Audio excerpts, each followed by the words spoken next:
toutes et à tous. Bienvenue dans la troisième édition du Géocast de l'Association marocaine des étudiants topographes. Ce Géocast, il se situe parmi les préparatifs du Forum Amétop Entreprise. Dans cet épisode, nous allons essayer de parler de l'expertise immobilière, qui est un sujet très intéressant et dans lequel se glissent beaucoup de fausses idées et d'ambiguïtés.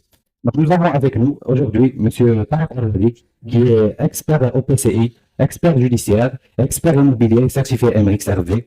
Il est également ingénieur géomètre topographe et juriste foncier. Il était président de l'AMETOP pendant le mandat 2006-2007. Il est actuellement directeur général du groupe Sigma, opérant dans le conseil immobilier.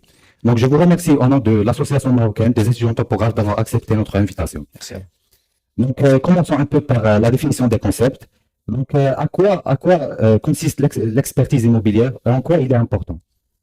D'abord, je vous remercie pour l'invitation. Ça fait plaisir de revenir à l'IAV Hassan II et de faire partie des activités de la METOP.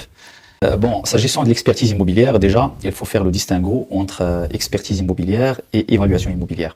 Normalement, il y a un ensemble de définitions, mais pour moi, l'expertise immobilière peut englober toutes les facettes de l'expertise ayant attrait à l'immobilier. Si je mandate un architecte pour faire une expertise architecturale, c'est une expertise qui concerne l'immobilier, c'est une partie de l'expertise immobilière.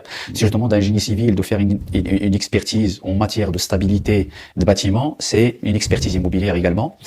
Et si je demande à un expert de venir se prononcer en matière de pathologie de bâtiment, de fissuration, d'infiltration, c'est également une expertise immobilière. Je crois que la question concerne l'évaluation immobilière, c'est-à-dire se prononcer sur la valeur finale ou la valeur locative d'un actif immobilier à une date donnée. Alors, cette évaluation immobilière est également une partie de l'expertise immobilière. C'est une expertise immobilière.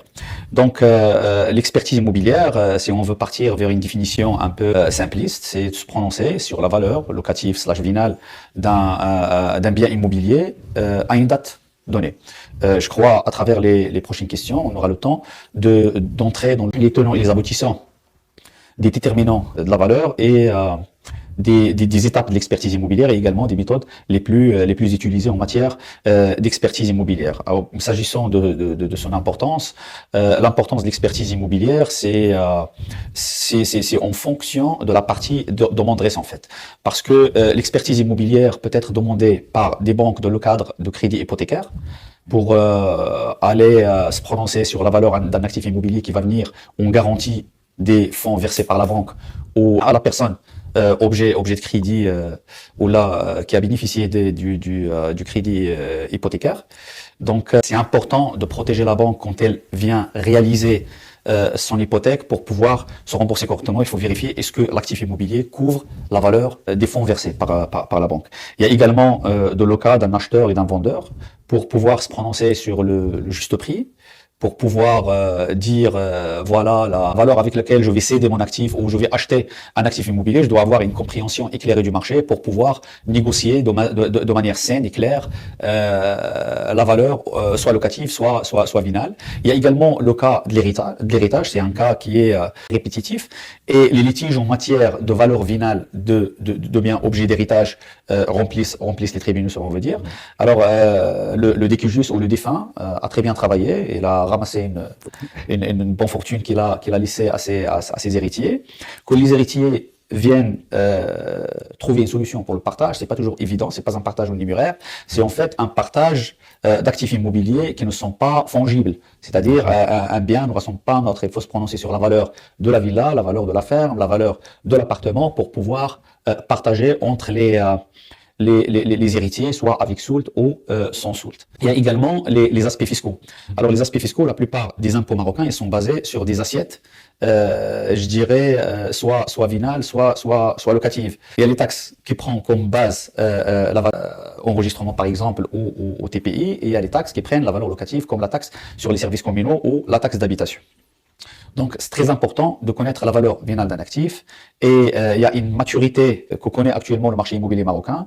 Il y a un recours de plus en plus aux experts immobiliers pour pouvoir éclairer les parties prenantes sur la valeur d'un actif immobilier dans un marché qui est actuellement un marché, je dirais, en permanente évolution. C'est bien clair. Donc, il y a une question qui se pose souvent, qui est la différence entre l'expertise immobilière et l'expertise judiciaire. D'accord. Alors, l'expertise judiciaire, comme son nom l'indique, c'est une expertise qui est ordonnée par un juge dans le cadre d'un litige. Parce que les juges ne sont pas compétents de trancher toutes les catégories de litige. Quand on parle d'expertise judiciaire, c'est pas obligatoirement une expertise immobilière. Il y a des expertises judiciaires en matière mécanique, expertise judiciaire en matière de médecine, expertise judiciaire en matière agricole. Donc, le juge n'est pas censé comprendre dans toutes les disciplines et dans tous les domaines. Et du coup, pour trancher un litige qui a des caractéristiques, je dirais, soit techniques, soit financières, qui dépassent un peu, entre parenthèses, ses compétences, il fait appel à des auxiliaires de la justice, qui sont les experts immobiliers, qui doivent trancher les points d'ordre technique ou qui relèvent de leurs compétences. Donc, l'expert immobilier, dans le cadre d'une expertise judiciaire, il exécute un jugement déjà, parce que tu es ordonné via un jugement d'aller exécuter l'expertise. Tu as les points bien listés auxquels il faut répondre. Il y a un modus operandi bien clair et qu'il faut suivre pour exécuter l'expertise immobilière judiciaire. Et tous les aspects de l'expertise judiciaire, ils sont encadrés par la loi 4500. Et pour exercer l'expertise judiciaire, il faut être inscrit au tableau des experts judiciaires auprès d'une cour d'appel, sinon au tableau national des experts judiciaires. Quand tu es inscrit au tableau d'une cour d'appel, on exécute l'expertise judiciaire dans le territoire ou dans la compétence territoriale de la cour d'appel concernée. Quand on est sur le tableau national, on peut exécuter les expertises niveau national. L'expertise immobilière, c'est, je comprends, amiable, puisqu'on a fait le distinguo avec l'expertise judiciaire. Donc l'expertise immobilière, c'est dans les cadres que j'ai cités auparavant, à savoir dans le cadre d'une vente amiable, d'une acquisition amiable, d'un crédit hypothécaire, d'une évaluation d'une entreprise, d'une contestation d'un redressement fiscal, ainsi de suite. L'expertise immobilière, il est parmi les carrières potentielles pour un ingénieur topographe. Mais il y a une question qui se pose pour nous les étudiants. Quelles sont les qualifications et les compétences que nous devons cultiver pour être expert immobilier dans le futur? D'accord. Actuellement, si on voit l'état de l'art du marché immobilier, il y a des ingénieurs géomètres topographes qui sont experts immobiliers. Il y a aussi des architectes, il y a aussi des financiers, il y a aussi des juristes qui exécutent l'expertise immobilière. Parce qu'en fait, l'expertise immobilière, c'est un carrefour.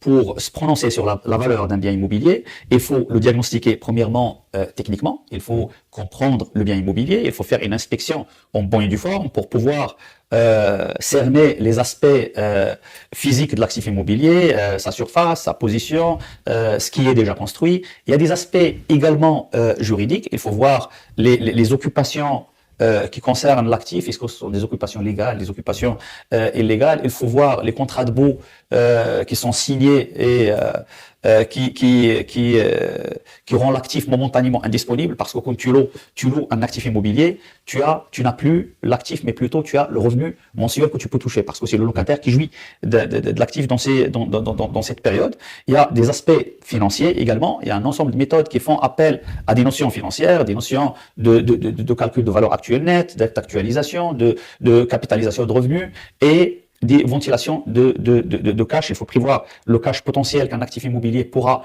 générer sur une période donnée. Il y a des aspects urbanistiques également pour pouvoir trancher ou pour pouvoir se prononcer sur la constructibilité d'un bien immobilier parce que finalement, il ne vaut que ce qu'on peut et construire.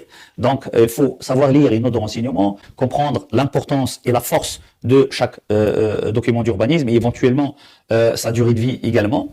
Et une fois on a cerné tous ces aspects, il faut aller les aspects qui concernent le bien immobilier. Il faut aller par la suite comprendre le marché immobilier dans sa globalité pour pouvoir se prononcer sur les tendances. Est-ce que le marché immobilier suit une tendance haussière? Est-ce qu'il suit une tendance baissière? Est-ce qu'il y a une convoitise de la zone concernée? Est-ce qu'il y a une constructibilité accrue? Est-ce que le territoire est induit quelque part? Est-ce qu'il y a une induction de territoire pour recevoir un ensemble de projets immobiliers? Donc c'est dans ce sens, je dis que les qualifications d'un expert immobilier doivent être à la fois techniques, juridique, urbanistique et financière, si on veut dire. Donc, il faut faire le tour de la question de toutes ces facettes pour pouvoir se prononcer sur la valeur d'un bien immobilier. D'accord, c'est compris.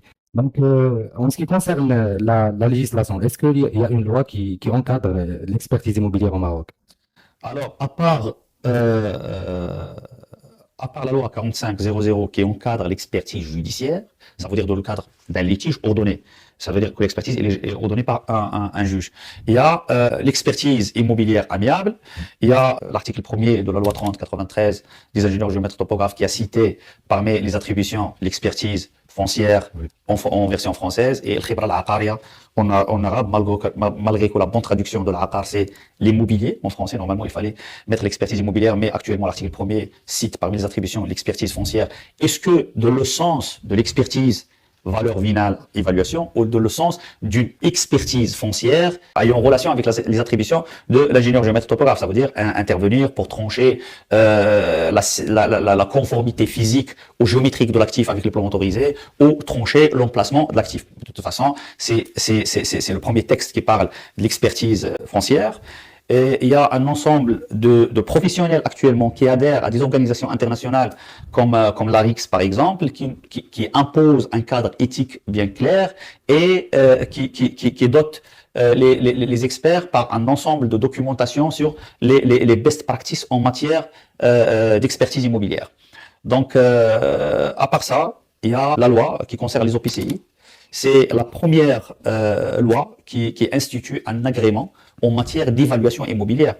Donc, pour pouvoir exercer les évaluations immobilières dans le cadre des OPCI, il faut être valablement agréé par le ministère des Finances. Il y a actuellement pratiquement 11 évaluateurs immobiliers agréés en matière d'OPCI, mais les institutions, les banques, les administrations publiques également, ils ont commencé à faire appel aux experts OPCI dans le cadre d'expertise, même s'ils sont en dehors des organismes de placement collectif immobilier.